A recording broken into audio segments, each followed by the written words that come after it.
The views, thoughts, and opinions expressed on the Nova Society are those of our guests and panel members and do not represent the views, thoughts, and opinions of any institution any member of the Nova Society is associated with. The material information presented on the Nova Society is for general information purposes only. Reproduction or dissemination for the purpose other than education is prohibited without express written consent of the Nova Society.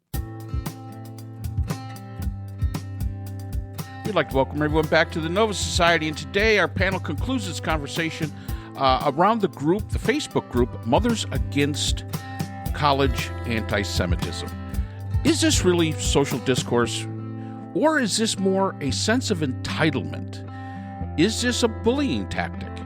And how do other students see the actions of this group as it relates to their understanding of what higher education should be? So let's listen in.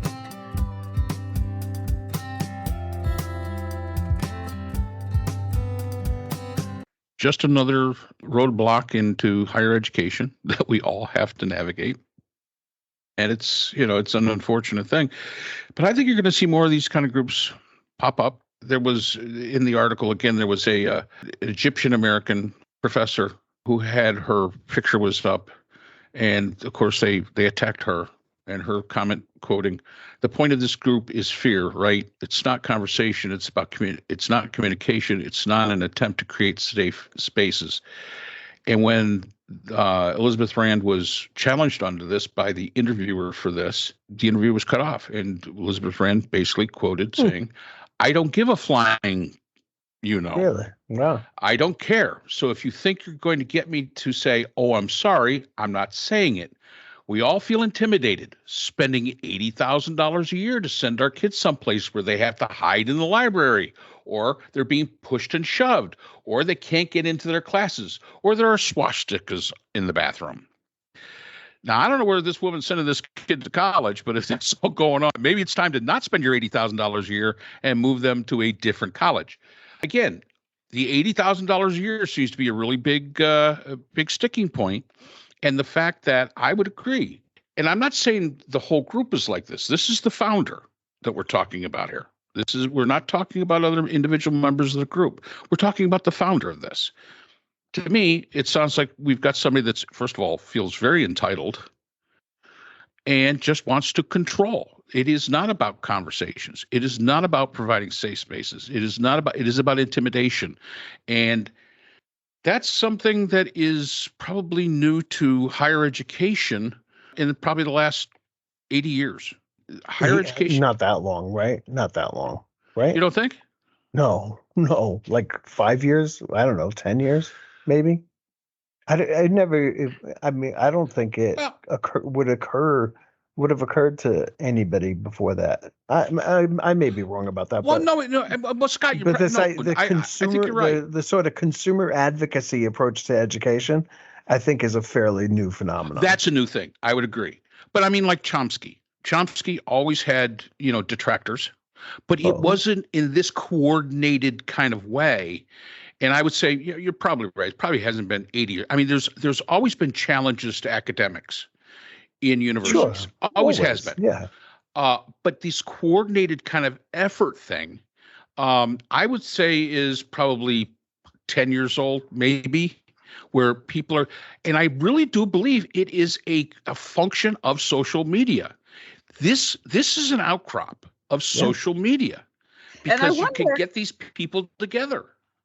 I wonder, I would say it's recent. And I'm wondering also if this happens in other nations. I mean, in Russia, to my knowledge, that's about the only country I know anything about because of having Russian students. Most of the professors are quite senior in age because nobody else really there's some younger people, but the pay is so low that most people don't want to. But to be a full professor, you have to write two PhDs, 2 dissertations. And I mean, you have to do a lot of research and you really know your stuff. They're like God to the students, and they can kick you out of the program, the professor. You don't dare argue. In Germany, also, a person writes 2 dissertations and a doctor, highly respected. I don't know if this is just an American view now of treating the students as, well, they're like our customers. They're not students. Consumers, right? Yeah, And it's a different. and it is. Yep. And so now the view Professors toward get like tenured. The whole Different. idea of tenure, right? Brooklyn was Yeah. to prevent the ideas that somebody might have that are unpopular from getting them bounced out of their position. That was I believe, the idea behind tenure, right? Right. And adjuncts were supposed to be just a temporary replacement, just a temporary fix until universities could hire full-time people. So the whole situation of university and what university employment looks like, and the structure of the university institution as an institution itself has changed. And I wonder if I remember one person that I went to school with who was in my cohort at Nova, and I don't remember the person's name. We were in a facilitation class, and someone this other student noted that someone actually stood up and argued with the professor, and I don't know if the student actually stood up or not, but the student, raised a point and argued with the professor. And the student said that he was completely shocked.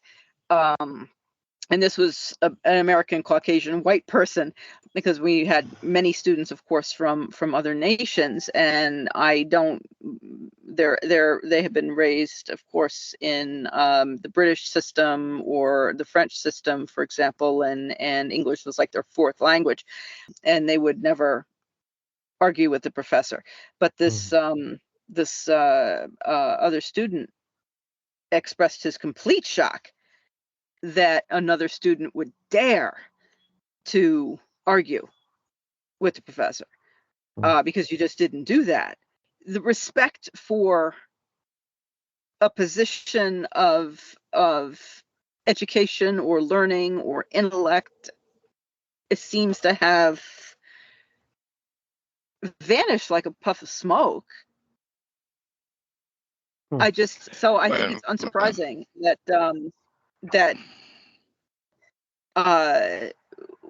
as you say, with social media, I mean, people don't have to confront the professor face to face and sit down and say, I don't like what you're saying. I don't like the way this is being done. It can be done, the email or Facebook can replace a telephone conversation even. So everything can be at a safe, comfortable distance. Yeah. Also. Well, I can say that this person that got offended by the fact that they were, questioning a professor would have really hated being in class with me and Scott, especially a burner class, because he got challenged all the time. And it was, I think, as much fun for him as it was for us. The fact is that's exactly what it is. I had to do a lecture. Normally, my colleagues will lecture for like the full hour and a half or whatever, and they just talk and go do their thing. Maybe give you 10 minutes for questions. Mine usually is like a half hour. I'll give you the points, and now let's talk. You and the students, and I want to hear with them. I want them to challenge. I want them to challenge what I say, and as long as they, if they're challenging their thinking. Mm-hmm. Now, does that mean I'm going to change my mind? No, absolutely not. Does not mean I might. You never know. I might. But the fact is that you want students to challenge you. You want students to stand up and speak their mind, because when they're up speaking their mind and they're in that discourse, when they're talking, that is the greatest opportunity for them to grow. Mm-hmm. And at the same time, even at our advanced age, which we are, it's our opportunity to grow. And if we stop learning, just because you get a PhD, anybody that says that's the end, that's just the beginning. Mm-hmm. That is the beginning. And if you can't defend your position, if you're a professor, or if you have your doctorates and all that, and you can't defend your position, you're not very good. If an undergraduate is going to challenge you and, beat you down, and I'm sorry, obviously your argument probably wasn't all that good to begin with. True enough. And we need to have that. And Buck, I think in one of our conversations a while back, I told you a student of mine came up to me. Ran into him at a bar, and he said, "Hey, I got over on you because I disagreed with everything you said, and I still got an A in your course." And I just said, you're allowed to disagree. That's kind of the whole point, really. It's a good bully for you. I'm glad you disagreed. I don't think you were hiding. I don't believe you were hiding it. So, good for you. You have your perspective. I would say a friend of mine and I always get into these fights, and he's from farmland in Wisconsin, and I'm from Brooklyn, New York. And I said, we're never going to see things the same way.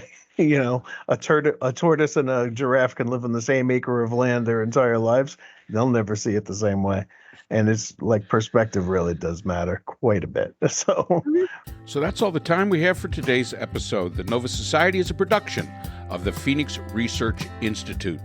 We'd like to thank our sponsors for this episode. BH Conflict Resolution Services, a full-service dispute resolution firm offering expert and cost-effective mediation services to couples, groups, and businesses. BHCRS can be reached at www.bhcrs.com. We'd also like to thank our podcast partners, Buzzsprout, who hosts the Nova Society, Audacity, our editing partners, and Podkite, who does all of our analytics. iHeartRadio, where people get their music and podcasts, Apple iTunes, the largest source for music and podcasts on the internet, Spotify, the most popular source for the Nova Society. The Nova Society is available on all of these and other quality platforms. We'd like to thank all of our listeners. Without you, the Nova Society would not be possible. If you have a comment, question, or would like to be a guest on the Nova Society, we can be reached at nova.society.podcast@gmail.com. Always remember, the power of society is knowledge. So for Dr. Scott Gershwer, Dr. Priscilla Hobbs, Dr. Brooklyn Ann Weldon, and all of us here at the Nova Society, I'm Dr. Mark Bound. Be well, and we hope to see you again next time.